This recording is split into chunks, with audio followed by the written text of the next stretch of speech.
Hello everyone, a very warm day to you. I hope your day has been going great.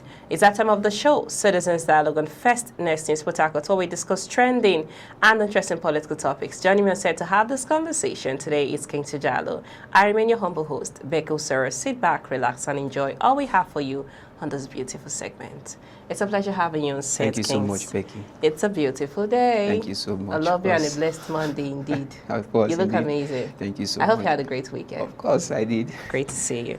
Okay, so let's head straight to the story for today.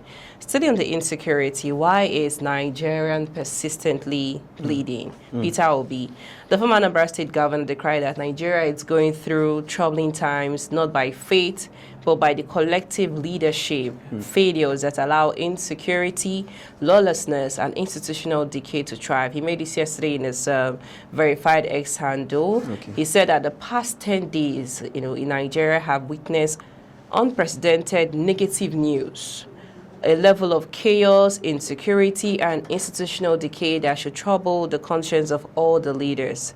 He spoke about yet another devastating news about the abduction of 13 female farmers in Askira, Uba, local government of Borno State.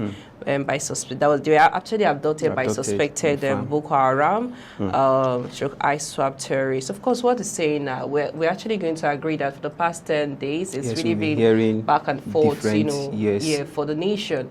It's like a nation cry of insecurity. Do you really agree to what he's saying? From the former Anambra State Governor Peter Obi, he's a good one. He's really emphasizing that despite not being a president or any prominent stakeholder presently, but he's a good one.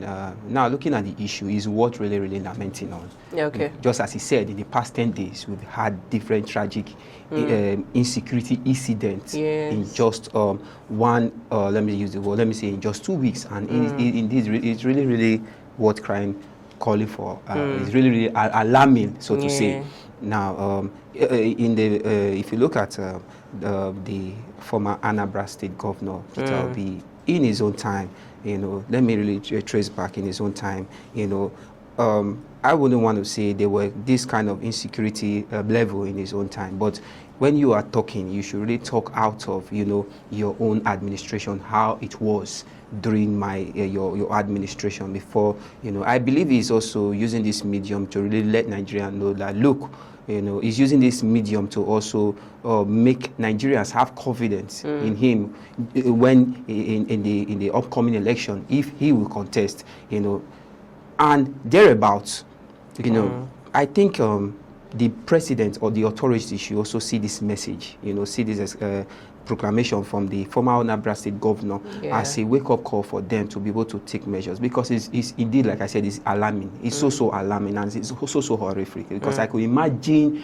the level of crisis and pain people from that region of Nigeria are really going through. So it's also a time whereby leaders should check themselves. What are the things we are not really doing? What are the things we really need to do? When we have people in government who don't really have idea, or who can't really feel the cry and pain of citizens, then indeed, what are you doing in that position? Okay. One of the duty of leaders is to save life and property. That is their primary duty. Then when these leaders, when these governors, whoever they may be, are not really taking this responsibility, then you shouldn't be in that position. Just like I said, I really urge them to really see this statement not as an abusive statement, not as a statement of trying to condemn the leadership. Is a statement on how they can really go about in tackling this menace happening in the country. Once and for all. Once and for all. Okay, thank you so much. First Lady Remi Tinubu said Nigeria will not disintegrate but remain a united and indivisible nation despite its challenges. She was in the statement was made by Stephen Adebite. Yeah.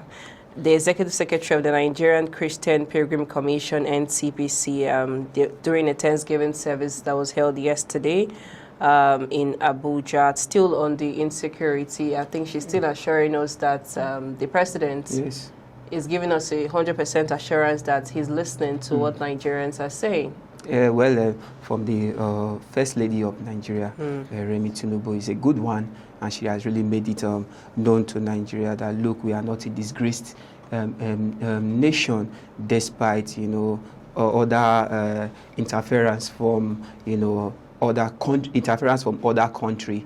We could recall where the United States of America placed Nigeria under the CPC list, country of proper concentration, which has really kind of given Nigeria a negative name. But she is trying to let Nigeria know that despite we need help, from a standard body, that doesn't make us less a privileged country. You understand? It shows indeed, most of our leaders indeed really have concerns concerning the outcries of people. But at the same time, we need backings. Whatever we say, be you the First Lady, be you the President, they should be proven backings in all our all our pronouncements. Because when you are just making, giving assurance without backing, honestly, you tend to lose, the people tend to lose interest in you as a government, as a first personnel in a country or representing a country. You understand? So I really think with our statement, there should be a backing. And secondly, there should be an enforcement that will really make Nigeria not to be a disgraced nation, just as the U.S. president. You understand? Let us really come out and, what she said is still in these insecurity issues. Yeah. And it's what everybody, if you look at it, all highest stakeholders, all governmental personnel are deliberating on. But we keep hearing is not we will do.